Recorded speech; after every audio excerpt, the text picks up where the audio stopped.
Hello everyone, कैसे हैं आप सब।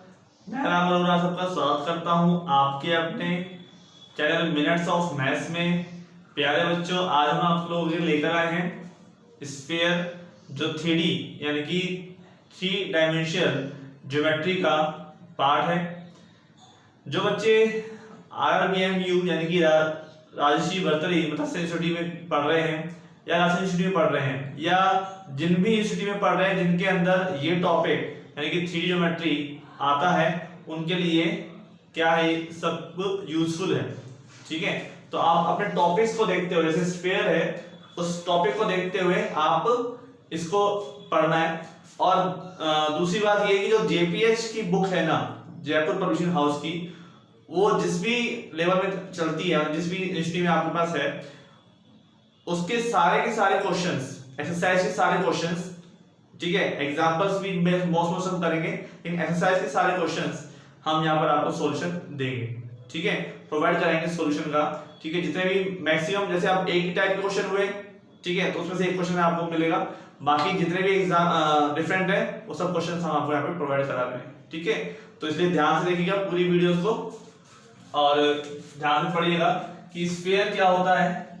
ठीक है, स्फीयर जो बनता है, स्फीयर बनता है हमारे पास सर्कल से। ठीक है, जो सर्कल होता है, सर्कल मतलब वृत्त। ठीक है, वृत्त होता है, सर्कल होता है वृत्त, और ये वृत्त होता है किसमें, 2 डायमेंशन में होता है वृत्त। ठीक है, आप देखते हैं कि चूड़ी होती है, उसको आप वृत्त बना लेते हैं, या किसी धागे को ऐसे बना दो, वो वृत्त बन जाता है। लेकिन जब उसी को हम 3D के अंदर आ जाते हैं, जब स्फीयर की हम बात कर रहे हैं, तो स्फीयर जो होता है वो एक ठोस गोला, जैसे हम कह सकते हैं कि कोई बॉल है। जब कोई लोहे का या किसी भी चीज का ठोस आकृति है जो गोल शेप में है, उसे हम क्या बोलेंगे, गोला कहते हैं, स्फीयर कहते हैं। और इसकी अगर डेफिनेशन कहें, ठीक है, इसकी अगर हम डेफिनेशन कहें तो एक फिक्स पॉइंट होता है, ठीक है, x y z, और एक पॉइंट होता है P, ठीक है, अल्फा, बीटा और गामा। ये तो होता है चर बिंदु जो चलता रहता है, और ये होता है हमारे पास फिक्स पॉइंट। ठीक है, ये होता है अचर या स्थिर पॉइंट, स्थिर बिंदु। तो आप इसकी डेफिनेशन कैसे बनाएंगे कि किसी चर बिंदु का बिंदु पर जो किसी फिक्स बिंदु या निश्चित बिंदु से सदैव समान दूरी पर गति करता है। किसी चर बिंदु का बिंदु पर या उस बिंदु पर जो किसी निश्चित बिंदु से सदैव समान दूरी पर, समान दूरी तो होगी, समान दूरी पर गमन करता हो या गति करता हो। ठीक है, क्या लिख सकते हैं, किसी चर बिंदु का बिंदु पर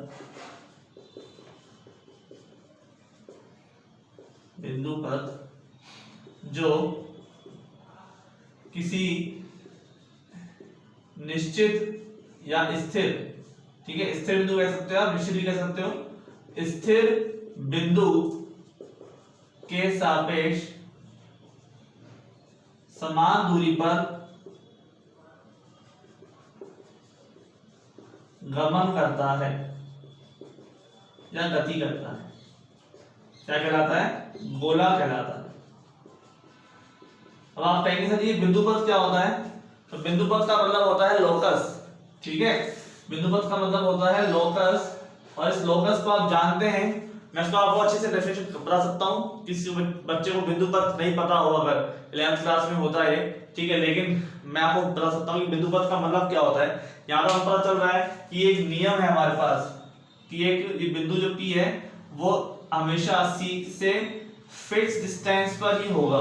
अगर इसकी डिस्टेंस C से बिगड़ गई, यानी कि अलग अलग हो गई, डिस्टेंस अगर डिफरेंट हो गई, तो ये सर्कल नहीं बनेगा, ये ऐसे गोल टाइप का नहीं बनेगा, तब ये सकता है एलिप्स बन जाए। ठीक है, अगर ये सेंटर पॉइंट से कभी दूर कभी पास की कंडीशन में चल रहा है ना, पता है कि अगर पॉइंट यहाँ पर P अगर इधर है तो ये सेंटर से क्या है, दूर है, यहाँ पर है तो पास में है। तो इसीलिए ध्यान रखना कि जो लोकस होता है वो हमेशा एक किसी ना किसी नियम के द्वारा जो बनता है उसी की बात की जाती है, ठीक है। यहाँ तो आपको पता चल रहा है, लेकिन अगर और हम डिटेल में बात करें लोकस के बारे में भी तो आपको पता चलेगा कि लोकस का मतलब ये एक नियम है। जैसे मान लो आपसे कोई कहे कि ये दो समांतर रेखाएं हैं, ठीक है, और इसके बीच में मान लो आप खड़े हो, ठीक है, दो समांतर रेखाएं हैं, इसके बीच में आप खड़े हो और आपसे कहा जाए कि आपको ऐसे चलना है, रुकना तो है ही नहीं, ऐसे चलना है कि आपकी दूरी इन दोनों रेखाओं से कैसे हो, हमेशा समान हो। तो आप क्या करोगे कि भाई मैं बिल्कुल पैरेलल, इन दोनों के पैरेलल चलने लग जाता हूं, ठीक है, इन दोनों रेखाओं के पैरेलल यानी कि समांतर चलूंगा। तो भाई मुझे क्या करना है कि यहां पर क्या होगा, ये दोनों से बीच की जो दूरी है वो कैसी रहेगी, समान रहेगी। तो ये एक तरह से क्या बन गई, समांतर रेखा बन गई। तो नियम क्या था कि आपको इन दोनों से दूरी समान रखनी है, तो उस नियम के अकॉर्डिंग इस बिंदु का बिंदुपथ क्या बन गया, एक समांतर रेखा बन गई, ठीक है। तो ये होता है बिंदुपथ, क्लियर। और जिस भी नियम की हम बात करें उसके अकॉर्डिंग बिंदुपथ का जो कंडीशन है बदल जाती है। जैसे यहाँ पर था कि फिक्स पॉइंट से समान दूरी पर रहे और चलता रहे तो सर्किल बन गया, यहाँ पर इन दोनों से दूरी समान रहे तो समांतर रेखा बन गई। ऐसे हर किसी कंडीशन में जो नियम के अकॉर्डिंग काम करता है उससे उसी पॉइंट का बिंदुपथ तैयार हो जाता है, ठीक है। तो इसको आप नोट कर लीजिए। और अब हम बात करेंगे कि सर्कल जो गोला होता है उसके समीकरण किस किस कंडीशन में आपको ज्ञात करनी होती है, क्या क्या चीज दी गई होती है ना। तो ध्यान से देखेंगे कि यदि गोले का हमें समीकरण ज्ञात करना है, ठीक है, यदि गोले का समीकरण हमें ज्ञात करना है और हमारे पास गोले की त्रिज्या दी गई हो, ठीक है, पहली बात है कि गोले का समीकरण ज्ञात करना, गोले का समीकरण ज्ञात करना जब गोले की त्रिज्या गोले का केंद्र व त्रिज्या दी गई हो, ठीक है। आपके पास ऐसी कंडीशन भी मिलेगा कि आपको क्या चीज दी गई है जिसके अनुसार आपको गोले का समीकरण ज्ञात करना है, ठीक है। आपको क्या दिया गया है जिसके अकॉर्डिंग आपको गोले का समीकरण ज्ञात करना है। तो भाई एक पॉइंट तो है हमारे पास बाहर, उसने कहा है कि त्रिज्या मान लो P है पॉइंट बाहर और इससे दूरी कितनी है, R है, तो त्रिज्या दे रखी है उसने यार, ठीक है। बाहर तो पॉइंट हमने क्या माना था, अल्फा बीटा और गामा, अंदर का पॉइंट हमने क्या माना है, एक्स वाई और जेड माना है ना। ध्यान से देखो सो नोट, ठीक है, आप देखिए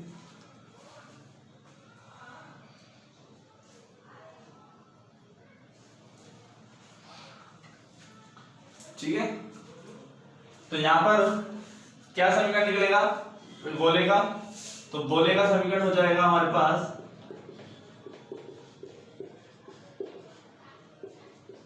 x माइनस एल्फा का square plus y minus beta का square plus z minus gamma का स्क्वायर बराबर r स्क्वायर। जैसे होता है हमारे पास किसका समीकरण, वृत्त का समीकरण होता है ना, जब हमको केंद्र दिया गया हो और त्रिज्या दी गई हो तो हम x square plus y square बराबर r स्क्वायर करते हैं।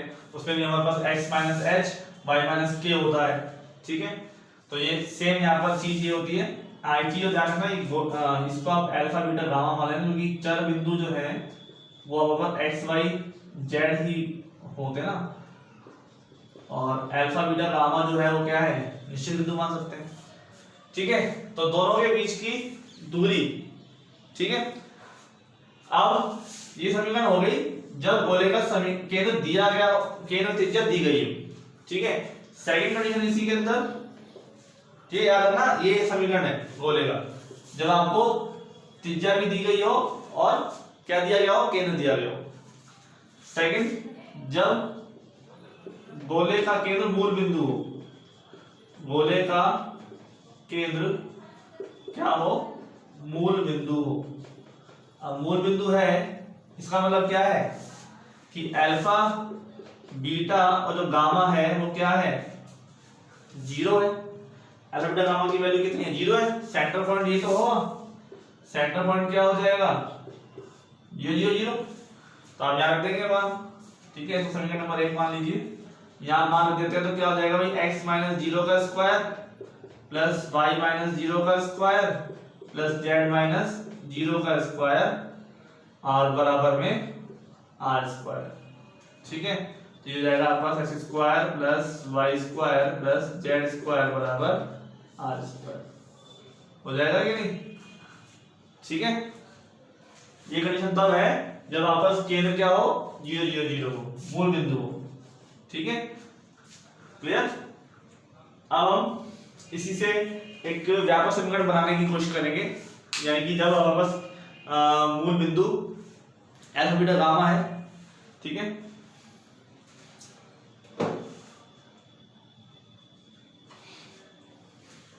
ठीक है बच्चों, हम यहाँ पर गोले का व्यापक समीकरण बनाने की कोशिश करेंगे।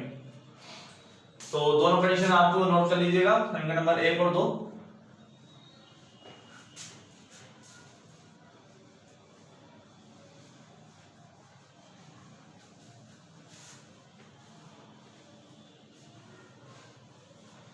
ठीक है, तो समीकरण नंबर 1 तो आपको ध्यान में रखनी है। नंबर 3 है हमारा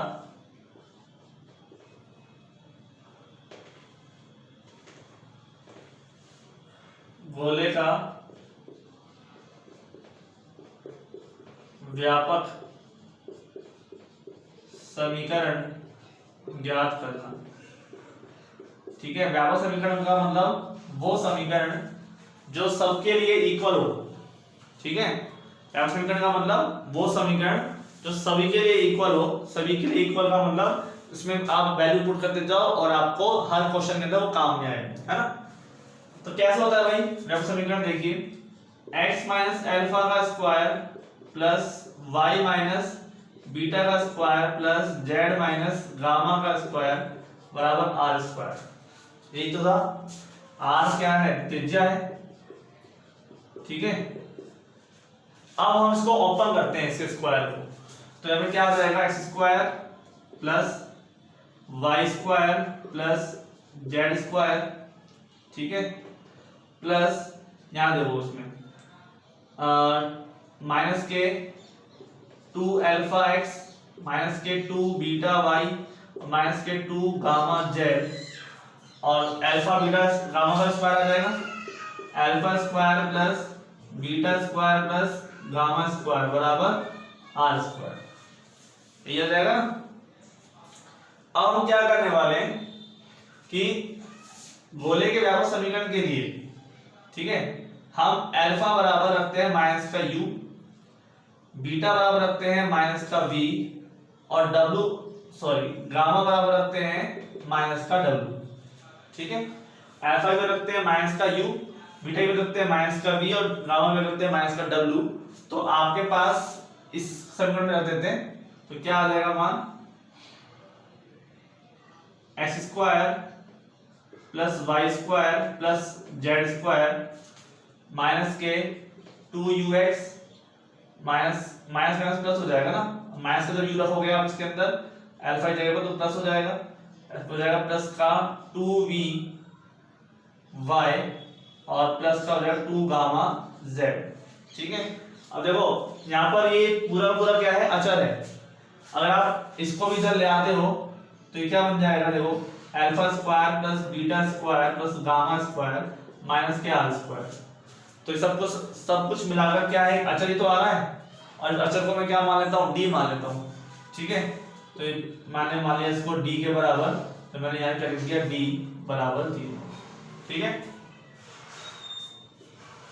तो ये समीकरण क्या हो गई, ये हो गई गोले की व्यापक समीकरण, ठीक है। गोले का व्यापक समीकरण हो गया ये, ठीक है। ऐसे बन के आ रहा है, आपको याद रखना है अल्फा स्क्वायर, ये w है, गामा नहीं, ये w, X square plus Y square plus Z square plus 2ux plus 2vy plus 2wz plus d बराबर 0। ठीक है, ये है आपका गोले का व्यापक समीकरण। इसको नोट कर लीजिए, ध्यान से कर लीजिए।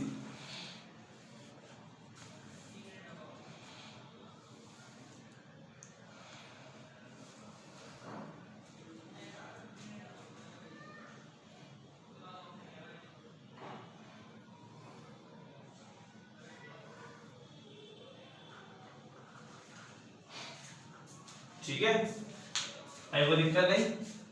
और यहाँ पर जो गोले का केंद्र है, ठीक है, जो गोले का केंद्र है वो तो है आपके पास -u -v और -w। तो ये आपको पूछा जाएगा ना कि गोले का केंद्र ज्ञात करो, तो आप क्या लिखोगे भाई -u -v -w। इसका मतलब आप ये समीकरण दी जाएगी तो यहाँ से आप u का मान निकालोगे और माइनस के साथ, मतलब क्या करोगे, यहाँ जो वैल्यू दे रखी होगी उसका 2 का भाग दे देना। अब सवाल समझाएंगे आपको, ठीक है। और ऐसे ही गोले की त्रिज्या क्या हो जाएगी, गोले की जो त्रिज्या है वो हो जाएगी अंडर रूट के अंदर u square plus v square plus w square और माइनस के d। ठीक है, त्रिज्या यानी कि r का मान हो जाएगा ये अंडर रूट के अंदर u square plus v square और w स्क्वायर माइनस के d। इसको आपको याद रखना है, ठीक है, ये आपको काम आएगा एग्जाम क्वेश्चंस करते टाइम। तो आपको गोले का केंद्र और गोले की त्रिज्या पूछी जाएगी और आपको गोले का समीकरण दिया जाएगा। ठीक है,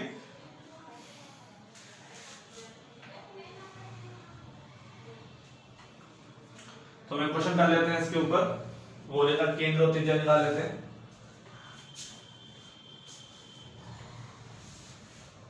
ठीक है, याद रखिएगा पूरा व्यापक समीकरण क्या है ना।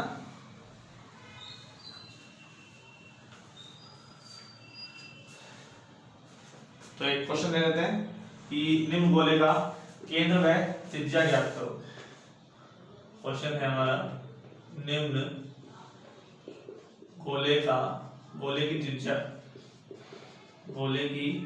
त्रिज्या व केंद्र ज्ञात करो। तो क्वेश्चन है हमारे पास x square plus Y square plus Z square. एक मैं क्वेश्चन देख लेता हूँ। ठीक है, इस क्वेश्चंस में आईक्यू बाकी है आपको, और यहाँ पे 2 है, 2y square 2z square minus के 12x प्लस के 8y और माइनस के 4z माइनस के 4 बराबर 0। ठीक है, और यहाँ पे चीज बतानी बाकी है मुझे, अभी बताऊंगा, जो गोले के व्यापक समीकरण में ही थी। पहले इसको सॉल्व कर लेते हैं। ध्यान दीजिएगा, 2 2 2 है, ठीक है, आप सब में 2 पर डिवाइड कर सकते हैं। ठीक है, डिवाइड कर दीजिए, X square plus Y square plus Z square minus, वैसे भी ये 2 पर डिवाइड करना है, क्यों, क्योंकि X square Y square Z square के जो गुणांक है ना, जो कोफिशिएंट हैं, उनको हमेशा हम इकाई मान रखेंगे, 1 रखेंगे। ठीक है, 1 रखेंगे, और 1 नहीं है तो 1 करेंगे उस संख्या का डिवाइड करके। ठीक है, तो यहाँ पर हमने 2 पर डिवाइड कर दिया, तो यहाँ पे कितना हो जाएगा 6x, यहाँ हो जाएगा 4y और यहाँ हो जाएगा 2z माइनस के 2 बराबर 0। ठीक है, अब हमें क्या निकालना है, जो u का मान क्या है, u का मान निकाल लेते हैं। u का मान होता है इसका आधा और माइनस का चिन्ह लगाकर, तो u का 2u का मान तो हमारे पास क्या है माइनस के 6x। अगर कंपेयर करें, तो कंपेयर कर लेते हैं व्यापक समीकरण से तुलना करने पर। ठीक है, व्यापक समीकरण से तुलना करने पर, एक सवाल मैं आपको थोड़ा डिटेल में बता रहा हूँ, फिर बाकी सवाल आपको उसी एपिसोड में बताएंगे। तो तुलना करने पर क्या है, 2ux 2vy 2wz plus d बराबर 0। ठीक है, यहाँ पर x के जो गुणांक है उसमें तुलना कर लेते हैं, तो 2u किसके बराबर हो जाएगा, -6 के बराबर, और 2v किसके बराबर हो जाएगा, प्लस के 4 के बराबर, और 2w किसके बराबर हो जाएगा, -के 2 के बराबर। ठीक है, और यहाँ से हमें u का मान कितना मिल गया -3 डिवाइड करने के बाद v का मान कितना मिल गया +2, ठीक है, और w का मान कितना मिल गया -1 डिवाइड करने पर। लेकिन हमें पता है कि केंद्र पूछा है उसने, और केंद्र के निशान कितने होते हैं -u -v और -w, यानी कि ज्यादा चिन्ह यहाँ पर माइनस का है प्लस हो जाएगा, यहाँ पर प्लस है माइनस हो जाएगा, यहाँ पे भी प्लस हो जाएगा, है ना। तो यहाँ पे माइनस लगा हुआ है, तो यहाँ पे केंद्र कितना हो जाएगा +3 -2 और +1, ठीक है। ये तो क्या होगा केंद्र, और त्रिज्या पूछी जा रही है आपसे, ठीक है। हम पूछ रहे हैं आपसे त्रिज्या क्या होती है। त्रिज्या में क्या है भाई, अंडर के अंदर u² यानी कि 3 का स्क्वायर माइनस के या इसका ले लो, ठीक है, 3 का स्क्वायर ले लो, और माइनस के 3 का स्क्वायर प्लस 2 का स्क्वायर प्लस माइनस के 1 का स्क्वायर, ठीक है। हाँ, और d क्या है, d देखो, d तुलना करते हैं हम, d का मान कितना है -2, d बराबर कितना है -2, और फॉर्मूले के अंदर क्या है -d, तो यहाँ पर क्या लग जाएगा +2, ठीक है। फॉर्मूला -d है ना, तो यहाँ आप इसको सॉल्व कर लेते हैं। 3 का स्क्वायर 9 प्लस 2 का स्क्वायर 4 प्लस 1 का स्क्वायर 1 प्लस 2, कितना हो जाएगा 9 और 4 13, 13 और 1 14 और 2 16 होने पर कितना हो गया भाई 4 आ गया, है ना। तो रेडियस कितनी आ रही 4 आ गई, त्रिज्या कितनी हो गई 4 हो गई, और केंद्र कितना हो गया ये हो गया, ठीक है बच्चों, समझ में आ रहा है ना। तो ऐसे हमको गोले की त्रिज्या और केंद्र निकालना सीख गए, ठीक है। नोट कर लीजिए इसको।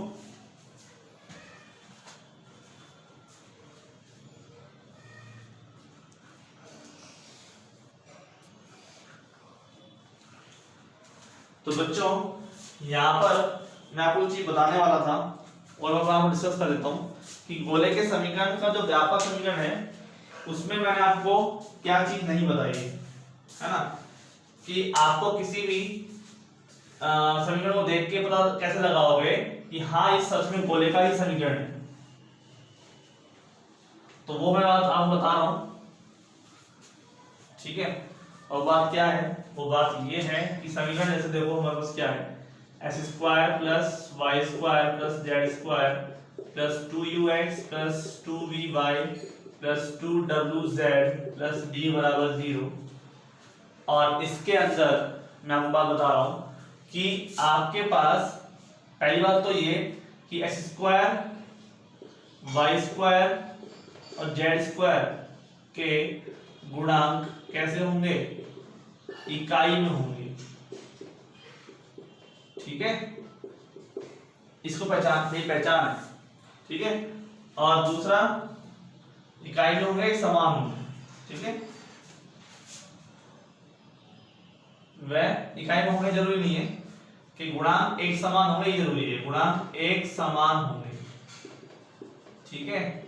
और दूसरा ये x y z में द्विघात होगा, x y z में क्या होना चाहिए द्विघात समीकरण होगा,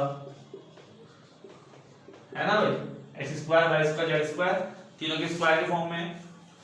और नंबर 3 यहां पर x y y z या z x के, ठीक है, x y y z या z x के पदों में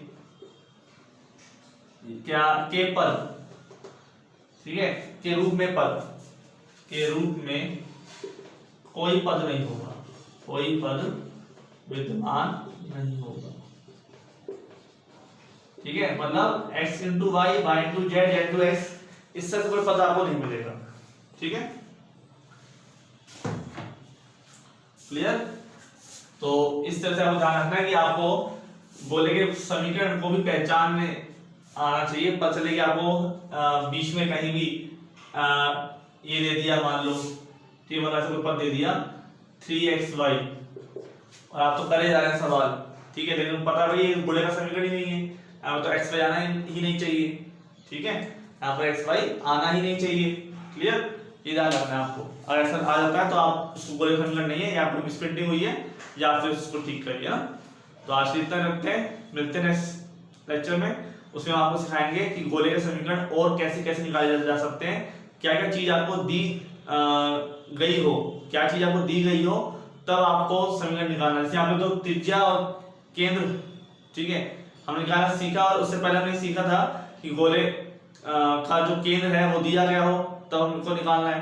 अब हमारे पास यहाँ पर गोले को प्रतिच्छेद करता हुआ कोई रेखा, कोई समतल, ये भी मिलेगा, ठीक है। तो सब कुछ चीज हम नेक्स्ट लेक्चर में पढ़ने वाले हैं, तो बने रहिए हमारे साथ, और ऑल द बेस्ट आप सबको मेरी तरफ से। Thank you.